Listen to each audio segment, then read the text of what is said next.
नमस्कार दर्शक बंधु काली ओडिशार पाणीपाग केमिति रहिबो केउं जिल्लारे वर्षा वज्रपात घड़घड़ी जोर पवन और प्रचंड खरा संभावना रही केउं जिल्ला को जारी होइछि येलो और ऑरेंज वार्निंग। वीडियोटी भल लगिले लाइक करंतु एवं चैनल को सब्सक्राइब करी बेल आइकन दबांतु जहा द्वारा समस्त पाणीपाग अपडेट सबुठारु प्रथमे आपनक पाखकु पहुंची पारिबो। आसंतु जानिबा आईएमडी रो पूर्वानुमान अनुसार कालीर संपूर्ण पाणीपाग अपडेट। भारतीय पाणीपाग विभाग पक्षरु प्रकाशित उपग्रहरु मिलिथिबा चित्ररे पूर्व और मध्य भारत उपरे घन मेघमाला सक्रिय थिबा देखा जाइछि।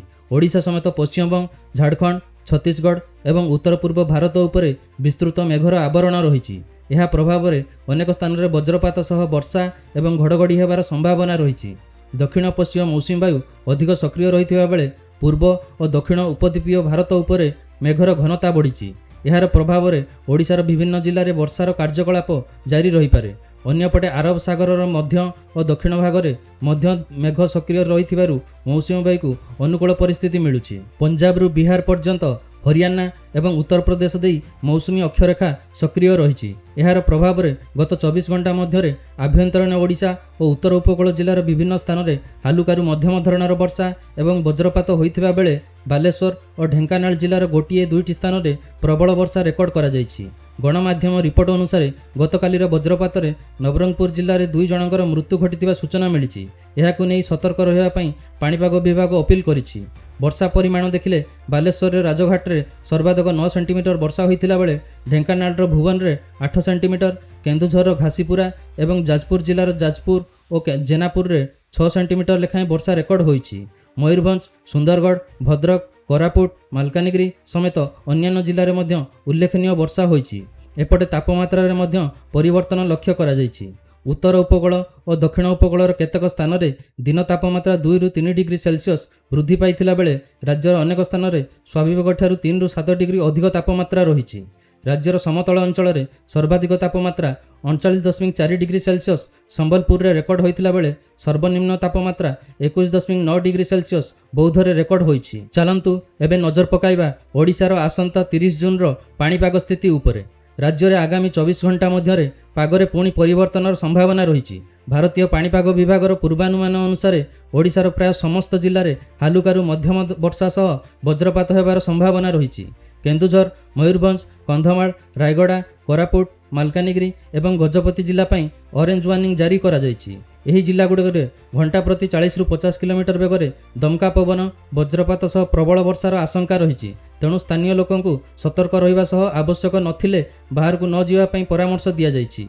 सेहीपरि बालेश्वर, भद्रक, जाजपुर, केन्द्रापड़ा, जगतसिंहपुर, कटक, सुंदरगढ़, झारसुगुड़ा, बरगढ़, संबलपुर, देवगढ़, अनुगुल, ढेंकानाल, सोनपुर, बौद्ध, नुआपड़ा, बलांगीर, कलाहांडी, नवरंगपुर, गंजाम, पुरी, खोर्धा एवं नयागड़ा जिला पाई येलो वार्निंग जारी होइछि। एठारे घंटा प्रति 30 रु 40 किलोमीटर बेगरे दमका पवन सह वज्रपातर संभावना रही। यह सह बालेश्वर, भद्रक, जाजपुर, केन्द्रापड़ा, जगतसिंहपुर, कटक, झारसुगुड़ा, संबलपुर, अनुगुल, गजपति, गंजाम, पुरी, खोर्धा और नयागड़ जिलार किछि स्थान में गरम और गुळिगुळी पाग अनुभूत होबार संभावना रही। पाणीपाग विभाग समस्त वज्रपात समय खोला स्थान, गछ तले किंबा जलाशय निकट में रहिबाकु बारण करिछि।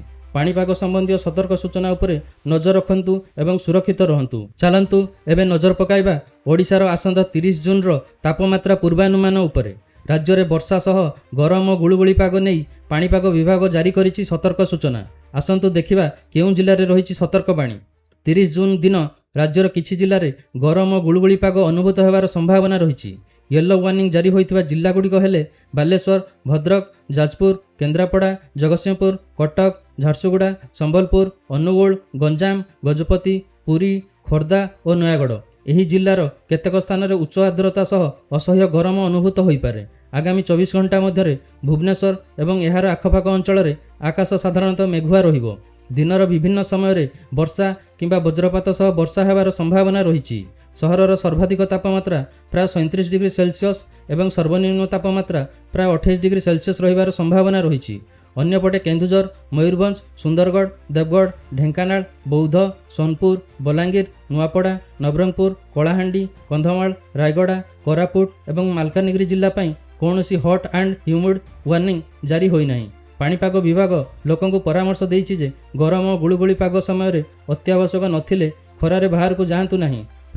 ପ୍ରଚୁର ପରିମାଣରେ ପାଣି ପିଅନ୍ତୁ, ହାଲୁକା ପୋଷାକ ପିନ୍ଧନ୍ତୁ ଏବଂ ବୃଦ୍ଧ, ଶିଶୁ ଓ ଅସୁସ୍ଥ ବ୍ୟକ୍ତିଙ୍କ ପ୍ରତି ବିଶେଷ ଯତ୍ନ ନିଅନ୍ତୁ। ଦର୍ଶକ ବନ୍ଧୁ, ଏହି ଥିଲା ପାଣିପାଗର ସମ୍ପୂର୍ଣ୍ଣ ଅପଡେଟ୍। ସମସ୍ତେ ସତର୍କ ରୁହନ୍ତୁ ଓ ସୁରକ୍ଷିତ ରୁହନ୍ତୁ। ଆପଣଙ୍କ ଜିଲ୍ଲାରେ ପାଣିପାଗ ସ୍ଥିତି କମେଣ୍ଟ କରି ନିଶ୍ଚୟ ଜଣାନ୍ତୁ। ଭିଡ଼ିଓଟି ଯଦି ଭଲ ଲାଗିଥାଏ ତେବେ ଲାଇକ୍, ସେୟାର ଓ ସବସ୍କ୍ରାଇବ୍ କରିଦିଅନ୍ତୁ।